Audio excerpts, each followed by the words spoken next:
Now let's move on to the next one. Obviously something very, very close to both of our hearts in the world of podcasting, and a figure that we've mentioned quite a few times, really as the key figurehead really for podcasting, and who's really been such a dominator in this game, Joe Rogan. And the news this past week that he signed a deal to release his podcast exclusively on Spotify.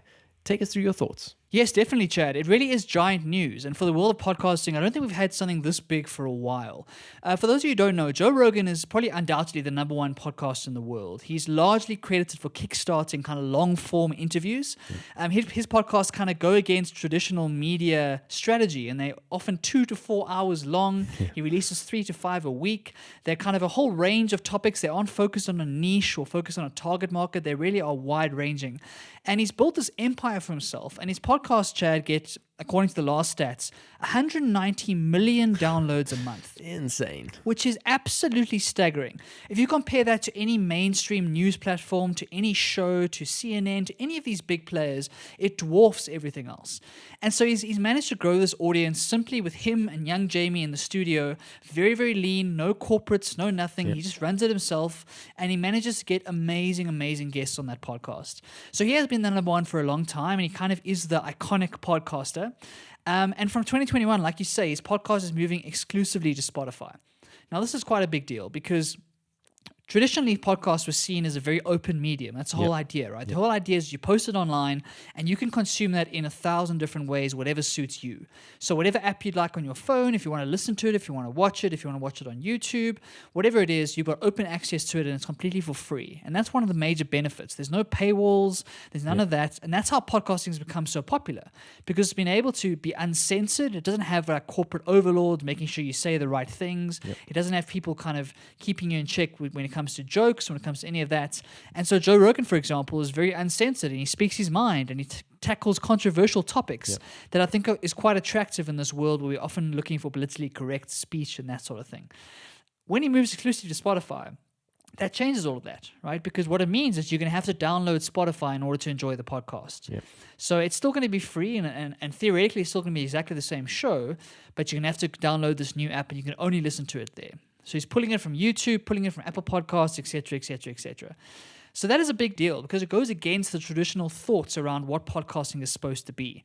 And I think there's a lot of reasons for him doing it. I think one of the reasons is that he's been censored on a lot of these platforms. I know on YouTube he's been demonetized like 1,000 times because he tackles controversial things. And he wants to be able to speak freely and kind of speak to his audience without YouTube getting in the way. So I think that's a big factor.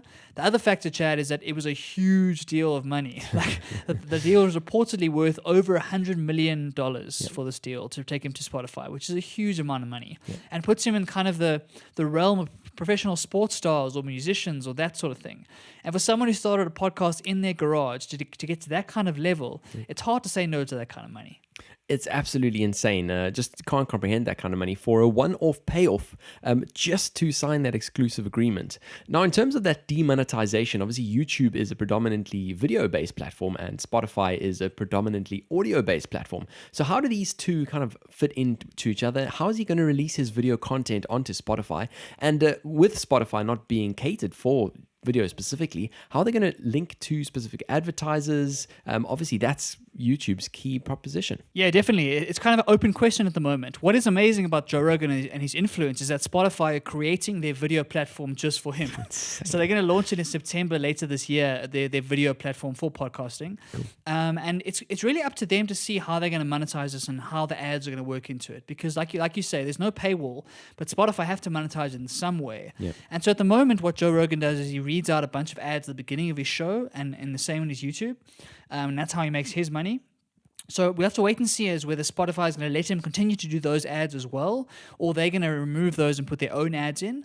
I think for most podcasts, the majority of the listeners, the majority of the audience are listeners, right? There's very few podcasts that have big video audiences because normally you're listening while you're running or while you're doing dishes or while you're in the car, whatever the story is.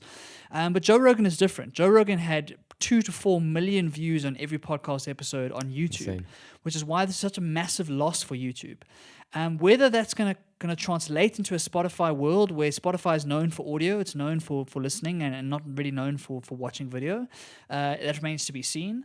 But I think for him, it's one of those things where under Spotify, he gets access to their hundreds of millions of users, and theoretically won't be censored, won't be kind of controlled, won't have the demonetization stuff that came from YouTube, at least for the moment.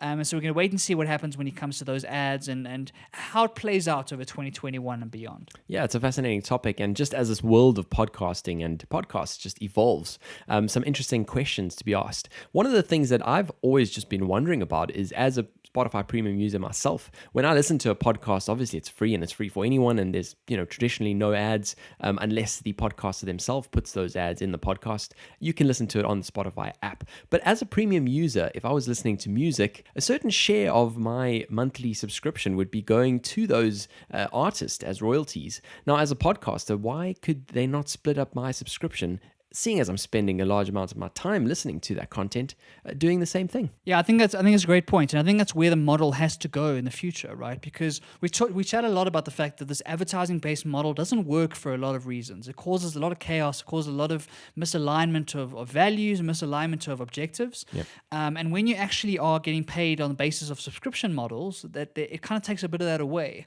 And so as a premium user, Chad, I'm assuming you don't hear any ads, and that's kind of one of the reasons you subscribe for a Spotify premium account. And so I do see that going to podcasting in the future. And whether that goes with the Joe Rogan experience, I'm not sure. But it's interesting to see what happens, because this business model is evolving.